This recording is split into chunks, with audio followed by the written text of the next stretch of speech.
and Gavin Murray. They're two high school friends. They're hopping on after Tim couldn't be on this week. Do you guys want to introduce yourself anymore?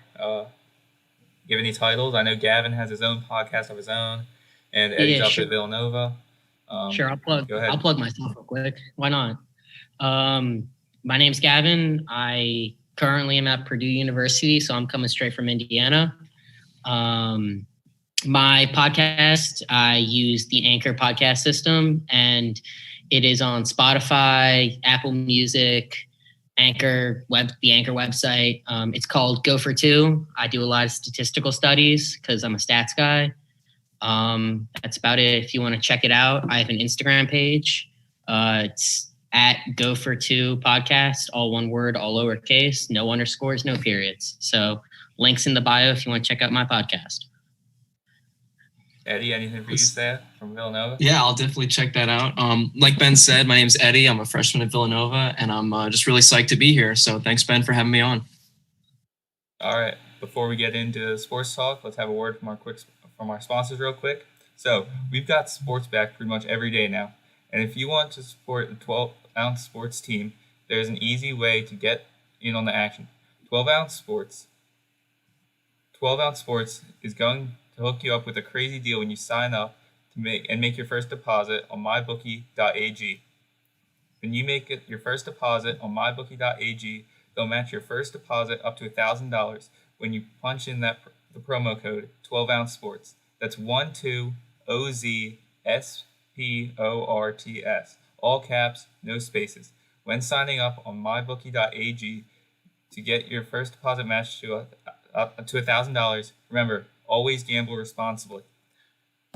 Gambling responsibly, let's just say over the past 2 weeks, I started my own sports betting career and I'm up $70. So, make sure you utilize that deal. With that, let's get into our sports talk for the week. Any overarching things you want to talk about over the NFL in week 4? I got some interesting takeaways from a couple games. But anything you guys want to talk about specifically? Sure. I'll talk about the Bills for a second here. The Bills look legit right now. Bills Mafia is strong, let me tell you. Stephon Diggs with a real quarterback throwing him the ball looks fantastic. He's tied for the league lead in the receiving yards. He's got 8 receptions of more than 20-plus yards. He's going off. His route running, incredible. It's hard to put in a word. And Josh Allen looks incredible. It's all around incredible. That's all I got to say about them. Wait, so are you suggesting that Kirk Cousins is not a real quarterback who can get the ball out to receivers? I am suggesting that Kirk Cousins is not a real quarterback. All right, no, I'll take that because I am not fully sold on him either. I think the extension they just gave him this past offseason was kind of no, he's going to out of his price range. He's going to lose his job. I mean, they just gave him a new 2-year, $60 million deal over the past offseason. That's kind of hard to dump off. I mean, that's going to hit their cap pretty hard. I'm sure they can dump it off to someone like the Bears. They like taking quarterbacks with high contracts. I mean, of course, we saw. They really passed over Cam. They didn't. They passed over Cam for Nick, bro. Can't believe it. I mean, that is what it is. I think that, I've been saying it since the offseason. I think the Bills got their division on lock. Josh Allen's really looking nice. I think this is a little far-fetched, but do you think Josh Allen will keep Russell Wilson from earning any MVP votes once again? Do you think Josh Allen can come up and win MVP? I mean, he has the stats right now to do it. He does have the stats right now to do it. I have his stats open. He has been balling. He's got 1,300 receiving yards, 9 touchdowns on not that many attempts. He's got a 70% completion percentage, which is up drastically from what he had last season. He took big steps.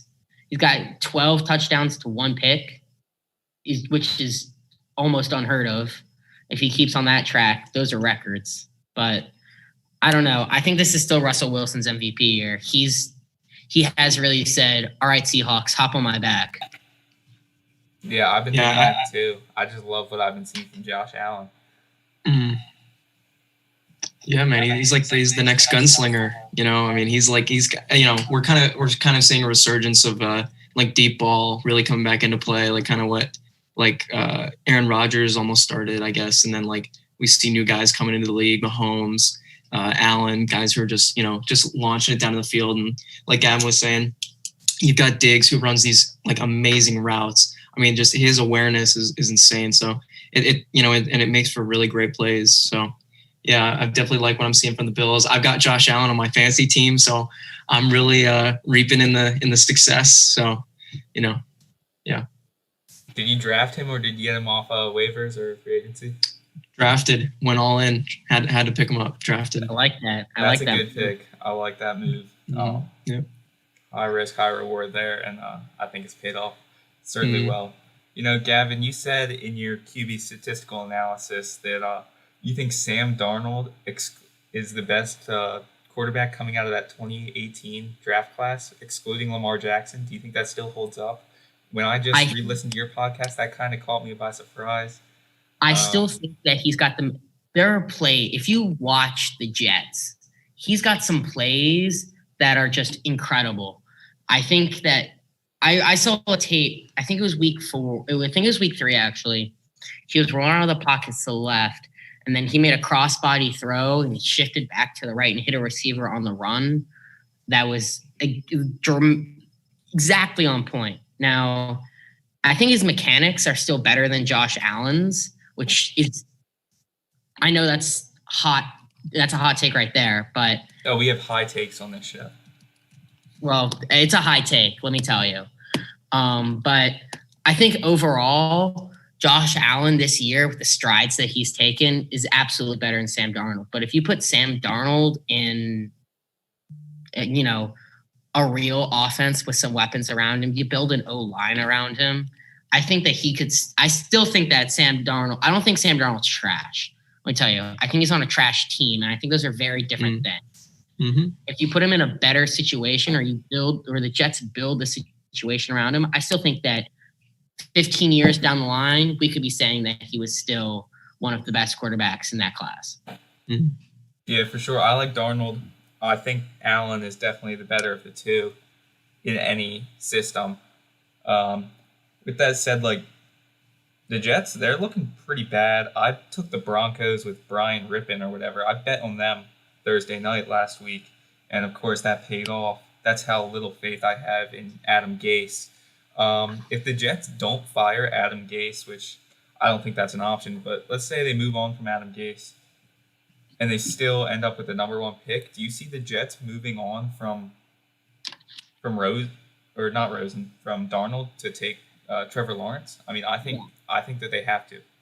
I think that either New York team would take. I think if they're the number 1 overall pick, then the odds of them picking Penei Sewell, who's an offensive line, over Trevor Lawrence is 0 to none. I do believe Adam Gase probably should have been fired 3 weeks ago.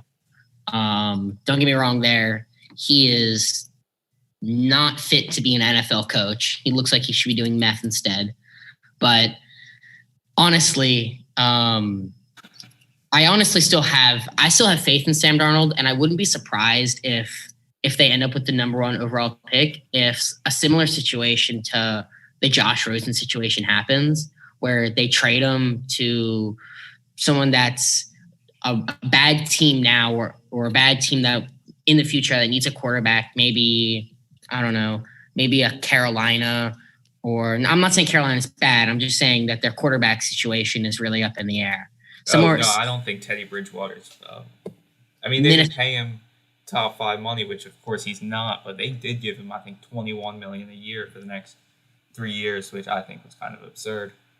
Watch out for Minnesota too. I could see him going to Minnesota and trying to compete with Kirk Cousins for that starting job. The Bears also another quarterback situation that's really up in the air.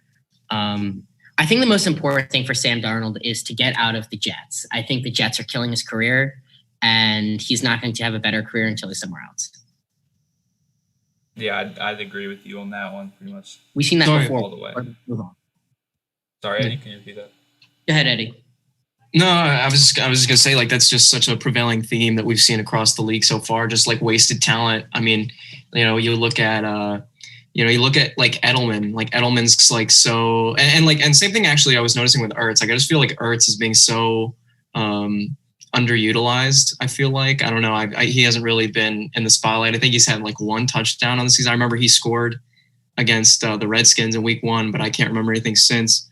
He hasn't really been like a playmaker since. So, and I don't think that's on his account, but just hasn't really gotten the targets. But and I think so. That's something like with Sam Darnold. Like we've just seen so much wasted talent, or kind of like under potential, I guess, or a lot of potential that hasn't been wasted. But on the flip side, we've seen some people that have like actually made it out of their systems and flourished, or flourishing rather. We've seen that with D-Hop on Arizona. I mean, that guy, he's on pace to set I think the NFL record for receptions, I think, and he's about to he's on pace to tie his career high for like, receiving yards. So, I mean, he's flourishing. I'm happy for him. I'm glad he got out of there.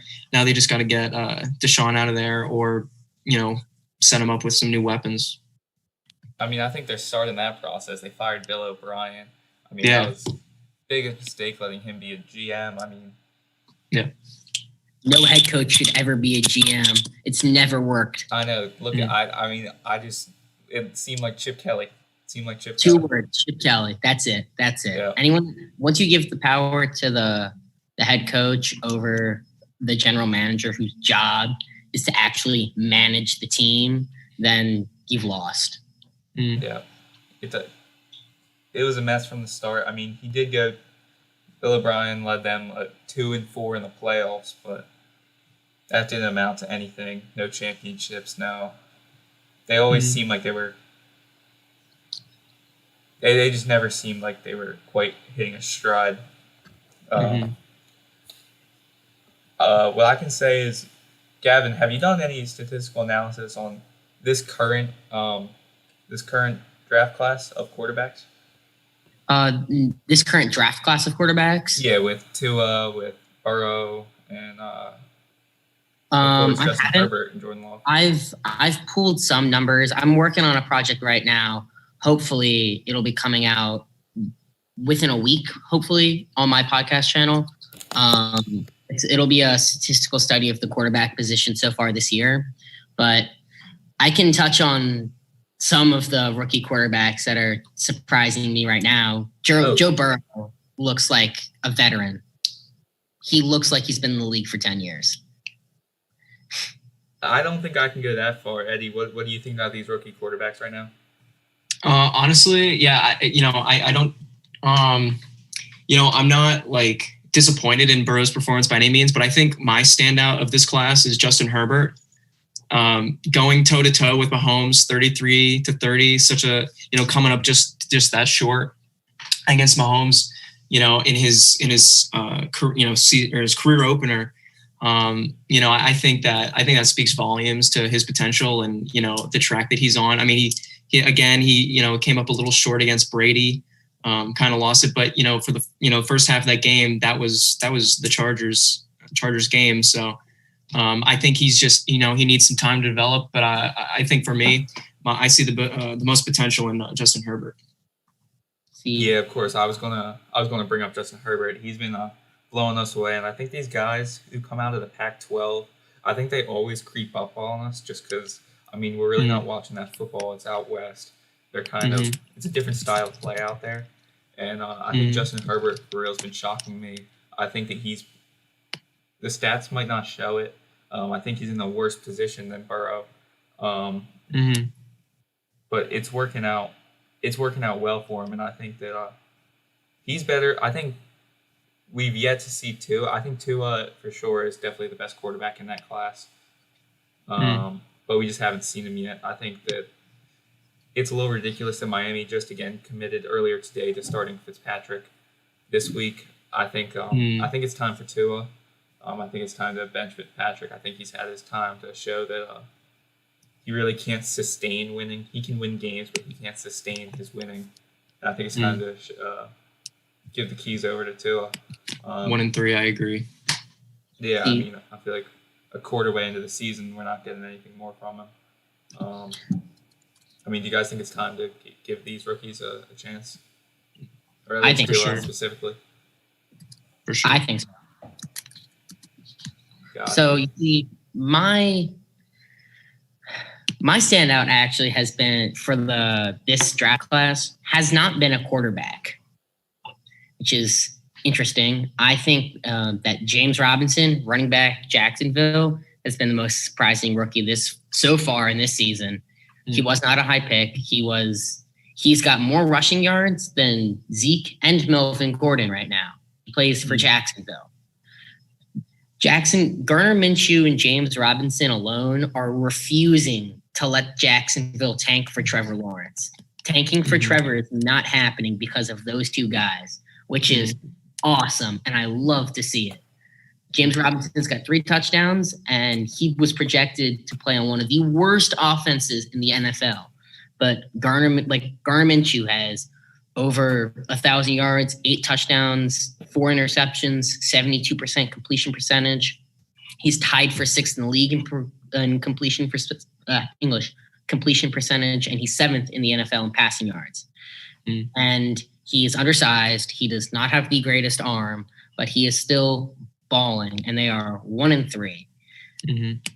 Jacksonville surprised me. Are they 2 and 2? Did they win? No, it could have been because they had that that tight game against the Titans, 33-30. So that's true. That's true. They could be 2 and 2 right now. They're sitting at 1 and 3, but I think that they have, with exception of the Monday night game against Miami, I think that they have played much better than they were supposed to, which has really been something that's been nice to see. I like seeing teams outperform their expectations. So James Robinson, he's been really good. And I agree. I think it's time to let the rookies play. I'd like to see him ball. I'd like to see Tua ball out. I know his injury concerns are why Fitzpatrick is still in the game, but all of these young guys are the future of the league. And when they ball out like they're balling out now, that's something that's really nice to see. Yeah, no, I agree with that. I like seeing the Jags. I don't think they're going anywhere, but I think that they're not as bad as people thought. I think they'll win. Don't get me wrong, they're not going anywhere. But 5 or 6 games, but they're not taking Trevor for sure. They'll get a top 5 pick, but that's not really saying much. All right, what do we make of this Eagles? What do we make of the whole NFC East? The NFC least right now. Okay, the first place team is 1-2-1. The imposter of the NFL. The imposter of the NFL. I like that. Can we just add any context? I'm just blown away by how bad a team can be. Do they deserve a home playoff game when the playoffs come around? And can we see a team win the division with a losing record? We could. Well, yeah, it's a possibility. But here's what I'm going to say about this. Doug Peterson has definitely been a letdown for me. I took Doug to be like the creative guy, the guy to, go for it on 4th and 1 always, he's like, he wants to be that guy. So why, when you have a 59-yard field goal, I think it was. Yeah, and they get the false start pushed it to a 64. The false start pushed it back. I mean, his career long against the Giants was a 61. I mean, why wouldn't you let him try? That's just. I mean, I was beside myself. So, that was disappointing to say the least. But I think this kind of reminds me of I can't remember if it was last season or the year before, but when the Eagles were kind of down and they went to Green Bay, they went to Lambeau and they won at Lambeau, and it just kind of like started that momentum shift. So I think what we're going to see here is kind of like lifting spirits, and I think we're going to see a momentum shift. I think the Browns taking down the Cowboys was kind of like a reality check for them. So I think we're going to start to see a separation. I think the Eagles are going to come back, but then again, they still very well may take the title with a losing record. So hopefully not, but yeah, it's definitely a possibility. Yeah, no, of course. I like that you brought up them going to Lambeau last year. That's exactly how I felt this past Sunday night. They were both night games. Them going to Levi Stadium, taking on the reigning NFC champs, which people are forgetting about. I think Wentz's stats will not show this, but I think he looked like 2017 Wentz. Did you guys see that too? No. You didn't? I thought I did that him not. getting out of the pocket and moving a bit, I think that looked like 2017 Wentz. And I know the stats won't show it because he didn't have the statistical performance. But again, he was throwing to Fulgham. Who is that? No one knows. Well, like that is what I see in the wild card game against the Seahawks, and when Greg Ward came off the practice squad, and everyone was saying who's Greg Ward? Now he's a starter, but now we've got this new practice squad guy, Trevor Fulgham. So I don't know. I like what I'm seeing. I like these guys really, stepping up when it counts. It's the Philly way, man. Like, when our back is against the wall do we actually deliver. So I like what I'm seeing from these practice squad guys. So I'm thinking if we can beat the NFC champions when we're hurt, I'm just trying to figure out what we can do when we're healthy. Mm-hmm. And that's what I want to see. We still have a tough road ahead of us. We got the Steelers. We still have the Ravens down the road. Yeah, Steelers, Ravens, Saints, Packers. Yeah. So it's still a tough schedule ahead, but I think we can bank on the Eagles winning the NFC East. After seeing the Cowboys under Mike McCarthy, I think he plays too conservatively almost. I think that he has no mid-game adjustments. I mean, Odell Beckham Jr. ran over the offense like he ate a bowl of shit for breakfast. He lives on that. That was they did little to nothing to stop him. I think 153 yards, 3 touchdowns, something like that. So yeah, he was pretty unstoppable that game. Right. I just like my friends on this podcast, I am also a Philadelphia native. So I am an Eagles fan, but I will say in context, I do not believe this division is a lock. And I do not believe that Dak Prescott is trash. Dak Prescott still is leading the league in yards. He does it every year.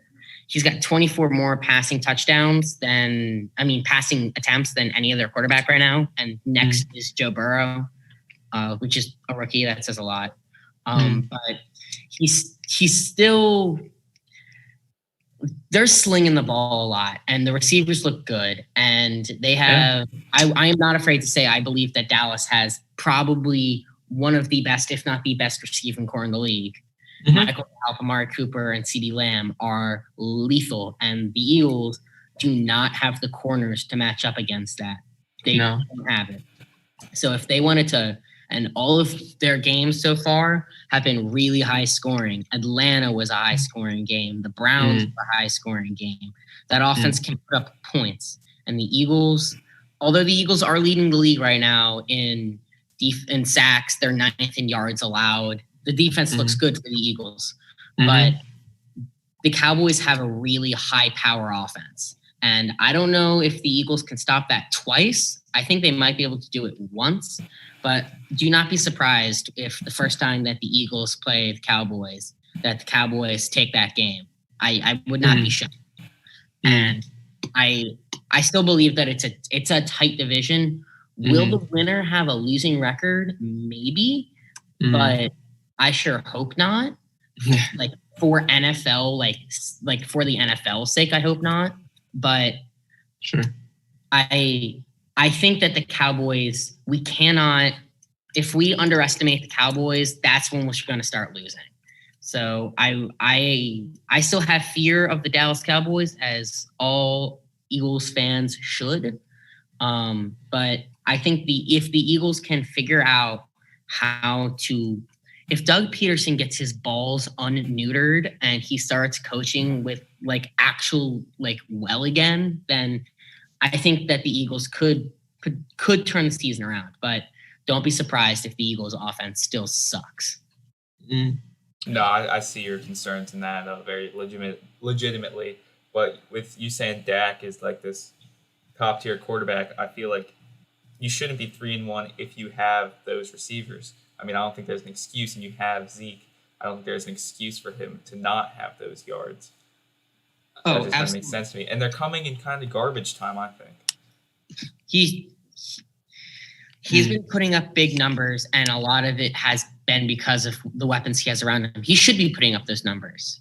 Exactly. I still think he should be putting up those numbers. But his clutchness is horrendous. But to say that Dak isn't a top 15 quarterback in the league is a joke. 15 for sure, but top 10 is top 10, top 8. I'm not putting him there. We can debate top 10. I would put him at 10. I used to have Carson Wentz above him at 10.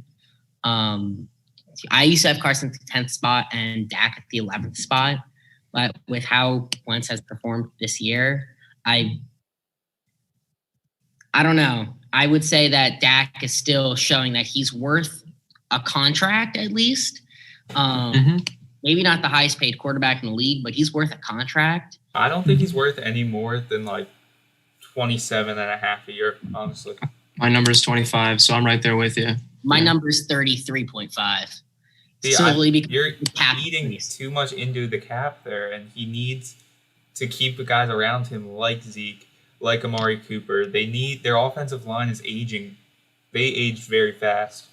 They're still good, but they're on the decline ever so slightly.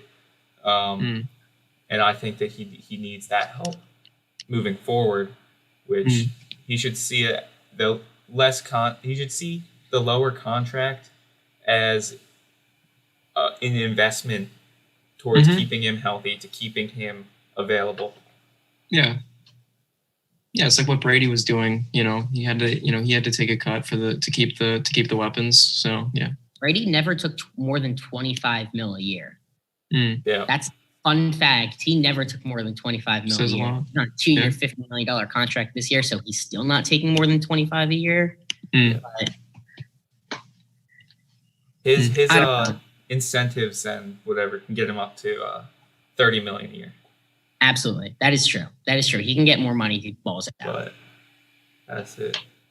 I think the NFC North. I mean, I had the Vikings winning this division, and at the beginning of the year, I think I got to do a quick 180. I mean, we're at the quarter mark of the season. I think that the Packers, I want to say it, are looking like a championship team.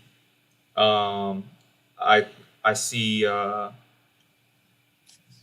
Rodgers carrying them, not necessarily carrying him, but he's missing his receivers last night, and they dismantled the Falcons. Are you guys seeing the same thing? Do you think that they're a championship team? Do you think that they're a division winner? Where do you see them falling in the league? So I picked them at the beginning of the season. I did not do a podcast on this, and I probably should have. So I will probably redo this now that we're at the quarter mark of the season and do a podcast on this. I did a season's predictions to see what records would look like. So I actually think that I had them at 13 I had them at 12-4 at the beginning of the season, and they're absolutely on pace to do that. They're going to lose some games here or there. No one goes 16-0, but they're a top team. I'm probably the top team in the NFC right now. I can't think of anybody particularly looking better than them. Besides the Seahawks, it's a toss-up, but they could do some dangerous things in the playoffs this year. I think so too. I know, Gavin, you said you had a class. Of course, it's 2020. Most of them are online. I don't want to hold you up from that. Are you going to hop off right now? No, I'll stay on for a little bit longer. I'm not I have an in-person EDPS class, which is my major specific class at 40, but honestly, it's kind of a letdown, and this is much more exciting. So I think I'm going to stay on. All right. Well, don't want to hinder your education, but that's your choice to make. Academic first. Do not forget that, except for right now. Yeah, of course. Let's get into last night's Monday night game. I think that this had potential to be a great game. Ended up still being it was a boring game to watch. I think Patriots versus Chiefs last night. With Cam Newton, the Patriots would have won that game. I can say that with certainty. The Chiefs still didn't look like their explosive selves. They had to run I forget, I think it was like a jet sweep to Tyreek Hill to get it in the end zone, which doesn't really seem like a play that they'd usually run, but of course you never know with them, and you read such a creative offensive mind. But I think that the Patriots are still a wild card team, and I think with Cam Newton, they would have beat the Chiefs. Do you guys see that as well? Not necessarily. I think it would have been a closer game for sure, but I can't say for certain that with Cam that they would have won. I definitely believe it would have been a better offensive performance, but I think it's going to be interesting to see who starts at them next week if Cam's not off the COVID list, because they did bench Brian Hoyer midway through the game for Jarrett Stidham, and Stidham did not look particularly great. He had that pick in the end zone. If you remember that ball was behind him, it was underthrown. It was a touchdown if he put the ball in the right spot, and he did not. So I don't know if they'll go back to Hoyer or if they'll stick with Stidham. But right now, it looks like it was a good call to sign Cam for sure. Oh yeah, absolutely. I'll pick up there. I mean, Ben, I'm sitting in your camp. I think Pats take it just because. I mean, I only saw the highlights. I didn't catch that game, but I think Cam. I think there's a special synergy, I guess, that's happening between Belichick and Cam. I think that succession has been so smooth, and that transition has been so seamless. I love the connection with Cam Newton to N'Keal Harry. I love what I see. I mean, Edelman's still making plays. Edelman's still hanging in there. Rex Burkhead, he's doing well. I definitely think that they have some sharp offensive weapons. Because honestly, I have the Bills beating the Chiefs in a week or two, whatever that is.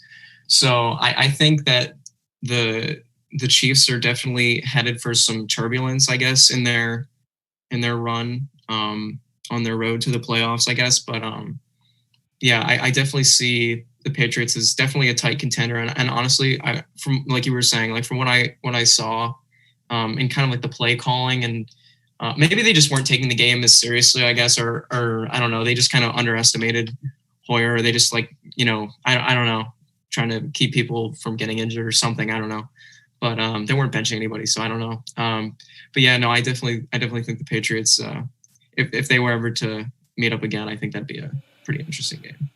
Yeah, no, of course. I think that the Patriots with the Cams, they're taking down the reigning Super Bowl champs, and I thought that was pretty clear. I think it's interesting that people all off season before they even signed Cam were saying Stidham's the guy they've been grooming, and that simply just turned out not to be true.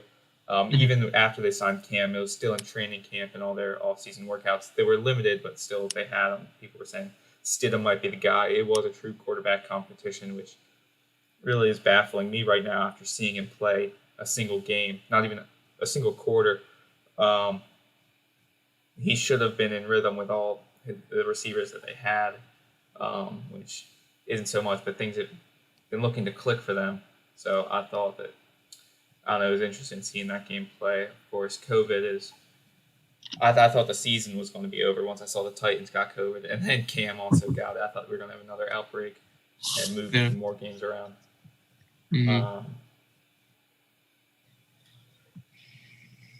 Yeah, I mean, I'll just echo that mostly. I watched the games and I agree. I don't know how there was a quarterback competition to begin with, if that's how Jarrett Stidham looked.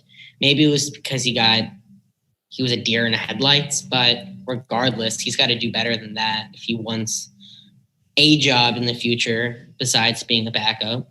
So he didn't show me anything that I particularly liked, only things that I disliked, which sucks for him. But I think that if Cam's still out on the COVID list I hope they start Stidham over Hoyer because I know what Hoyer's career is and I know where that's going.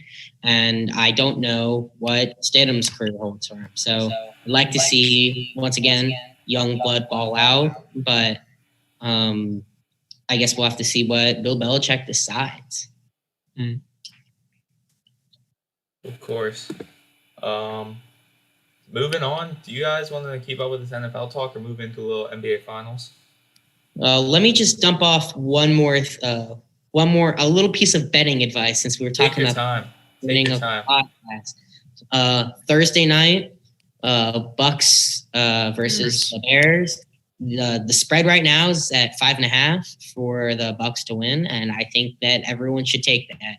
I think they're going to win by. I think Chicago is kind of a dumpster fire at the quarterback position, even with Nick Foles in now, and they've moved on from Trubisky kind of. I think that he showed out in that performance where he had to come back against Atlanta.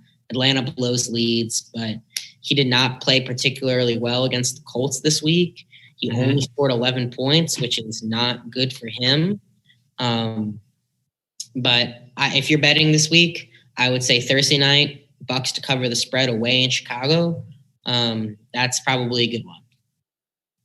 Yeah, of course. I've been seeing some funny prop bets for that one. Of course, we know it's the quarterback rematch of Super Bowl 52. Nick Foles. Yeah, Foles is reunited with his son. So I think I'm taking the opposite side of that. I'm going Nick all the way. I think he was saving it, and plus, the Colts actually have like a sharp defense. So it's not the easiest defense to put points up against, but I'm definitely thinking because I think Brady's just gotten lucky throughout the season. So I think his luck ends Thursday night, and I can't wait to witness that.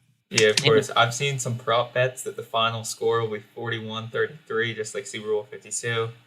It's like plus money lines like on that. It's like plus 3,300. I've also seen a prop bet. It's that Nick Foles will have a receiving touchdown, which if you're betting, I would not take that one. You know he has the hands to do it, but I don't think Matt Nagy's going to pull that one out of the bottom of the playbook. They got the Philly special from the Chicago playbook. I know, but Markham ran it week 17 the year before, 2016. I wouldn't be surprised if the Bears go back and dive back into that one. I'd love to see it, but I'd love to see it's going to happen. I'd love to see it. All right. And then let's hit the NBA, bro. Yeah, of course. The Lakers are leading the series, NBA Finals right now, 2-1. Where do you guys see this one going? I think that the Lakers kind of got this one in the bag. I think Game 4 is tonight at 9. I think the Lakers will win the next 2 and win the series. I don't think Jimmy Butler and Hero, I don't think they alone can carry the team. I think that the Heat need Bam back. They're too beat up. And after going down 3-1, I just don't see any recovery after tonight. What do you guys see in this? Lakers bench is clean. I'm taking Lakers. Yeah, like you said. I mean, the Lakers still have their weapons. So, I mean, I joke about the Heat winning in 6, mainly because I want to see it. But I'm not going to deviate. I believe that Lakers probably have this in 6. I wouldn't say 5. I'm going to give one more game to the Heat. I think that the Lakers win Game 4 tonight pretty dramatically because of how close they're going to be after Jimmy Butler losing to Jimmy Butler. They didn't even lose to the Heat. Jimmy Butler dropped a 40-point triple-double, which is insane for the playoffs. Only 2 other people have done that, and he's going up against one of them. Yeah. But he's been playing out of his mind, but I don't think he can carry him. I say the Heat probably drop this game. They've got their backs to the wall. They'll show up in Game 5. They'll win Game 5, and the Lakers will close it out in 6. I mean, who are you guys taking as Finals MVP? Ooh, I don't know. 80's been sneaky good. That's what I've been thinking. I don't think LeBron will win an MVP. I had him taken at the beginning. I think he got robbed of regular season MVP. But I think that AD is going to sneak up here and take it. That would end his streak. It would end his streak, wouldn't it? LeBron's got the three-peat of the Finals MVP. That'd be pretty crazy. I definitely agree with the AD take. So, but and unless LeBron like shows up tonight, I mean, there's still a couple games left. So, I think it's redeemable for LeBron. But yeah, like I definitely agree. AD is definitely a possibility. Yeah, no, it's not a lock, but if the Finals are tonight, they're not going to, of course, because it's a. I'm not a LeBron fan. I'm a level with you. I really disliked in their Game 3 loss when LeBron walked off the court with 10 seconds left. I really hated that. I think if you're the leader of your team, then you stay on the court even in your losses, even if it was not a good performance from you. I think you stay with your team. You are one team. You are one. And I think him walking off kind of just shows that he cares more about winning than he cares about his team. So I believe that AD probably deserves it, and I hope he wins it. Just to be clear, so he walked off knowing that there was still time on the clock. Like it wasn't like he thought the game was over. Yeah, he walked off 10 seconds left. Yeah, don't worry, he's not J.R. Smith. Yeah, I was gonna say, so it's not a J.R. Smith. He's not no awareness. All right. All right. Mr. Hennessy. Of course, we all remember when J.R. Smith just took his shirt off for a whole week after winning it. What was that, 2015? And drank more Hennessy than there was in the state of Ohio. Yeah, no, what a guy. What a guy. JR really about to get another ring, though, for no reason. Yeah. So, Gavin, moving into some college football, of course, Purdue in the Big Ten. How do you see that playing out for them with their modified schedule? Bro, if you want to talk about betting right now, Purdue's over-under for wins is 3. Take the over. 100%. They've got 8 games, and I think they can win 4 of them. I know what's their schedule looking like.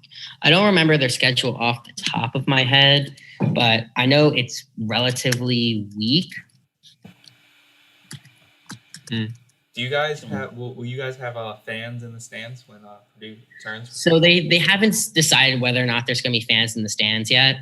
I hope that they allow, if not, I hope they allow students in the stands, but only students. I feel like that would be a good way to manage social distancing. That if you've decided that you can only have 16,000 people in the stands at Ross Aid, that you have a certain amount in. So Purdue's schedule, just real quick, it's looking, they've got they're home against Iowa, they're at Illinois, at the Badgers, home against Northwestern, in Minnesota, home against Rutgers, home against Nebraska, and then they play IU. So I believe that Purdue can take Iowa. I think they can take Northwestern. And I think they can take Rutgers and IU. I think they got those 4 wins right there. And Nebraska's a toss-up. I think that they can go 5-3, and I think they can go as low as 3-5. But if you wanted to take a bet, take the over on their win. Take the over on their win total. Gotcha. Yeah, of course, in college football, my Canes are rolling right now. I mean, we got a tough test this week with Clemson. Our fourth primetime game and our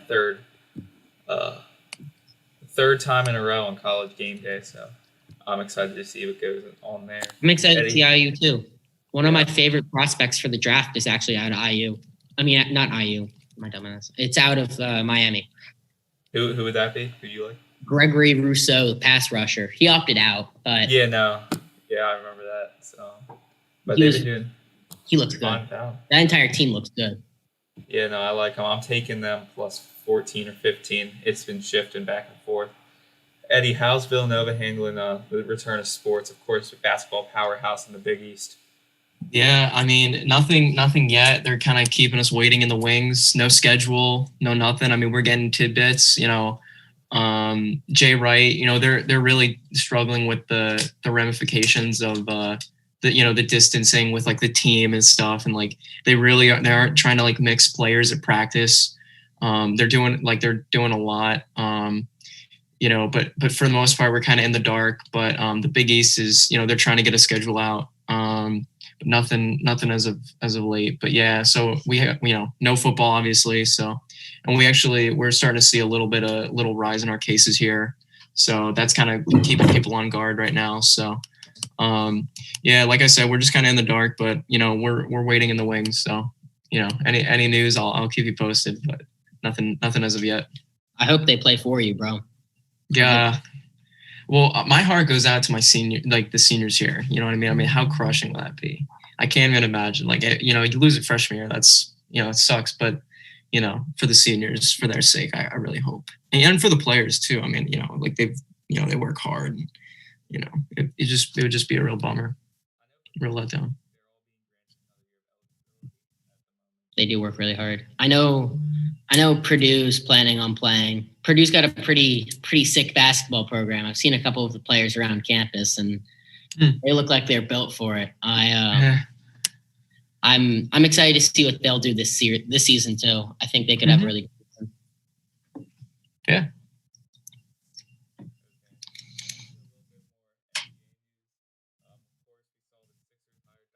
Ooh, Ben's audio looks like it's doing something. Yeah, I can't hear Ben right now. Oh, that's unfortunate.